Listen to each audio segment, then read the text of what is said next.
Terima kasih Anda masih bersama kami di Sapa Indonesia Siang. Saudara, sejumlah pahlawan super memeriahkan peringatan Hari Kereta Api Nasional bersama puluhan pelajar sekolah dasar di Sukoharjo, Jawa Tengah. Anak-anak diajak menaiki bus rel Batara Kresna dan mendengarkan dongeng dari para pahlawan super di sepanjang perjalanan.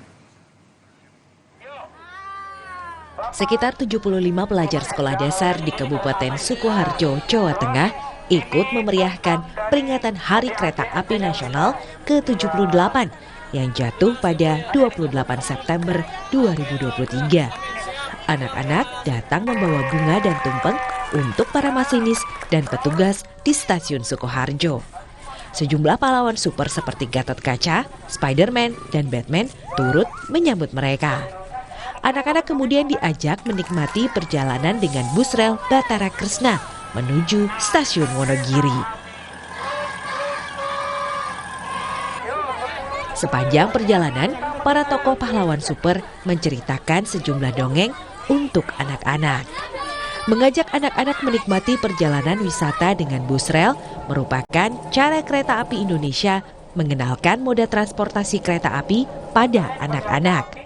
Melalui dongeng, anak-anak diperkenalkan cara mengisi waktu dengan membaca. Ini kegiatan rutin kami dari Superhero, memang suka mendongeng dimanapun untuk anak-anak, untuk menggelorakan semangat literasi.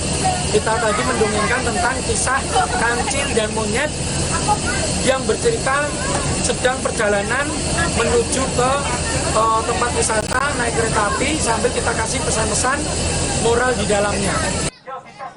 Bus rel Batara Kresna adalah layanan kereta api milik PT KAI yang beroperasi di rute Solo, Purwosari, Wonogiri.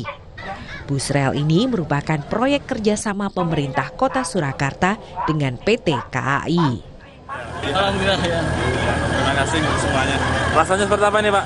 Gimana? Rasanya seperti apa? Dapat kerja ya, senang sekali lah pokoknya. Luar biasa. Luar biasa. Jadi kegiatan pertama itu menyalakan tumpeng dan menyalakan buket kepada masinis. Terus habis itu mendengarkan superhero bercerita di dalam kereta dan menaiki kereta. Tadi kemana itu tujuannya? Tadi tujuannya pertama ke Wonogiri. Perjalanannya gimana? Seru nggak? Seru banget, bisa bersama teman-teman, bisa main cerita-cerita di dalam kereta. Rangkaian kegiatan Hari Kereta Api Nasional dimaksudkan agar warga, terutama anak-anak, mengenal kereta api sebagai moda transportasi umum. Sekaligus memotivasi PT KAI agar menjadi lebih baik dalam melayani pelanggan. Nikolaus Irawan, Kompas TV, Sukoharjo, Jawa Tengah.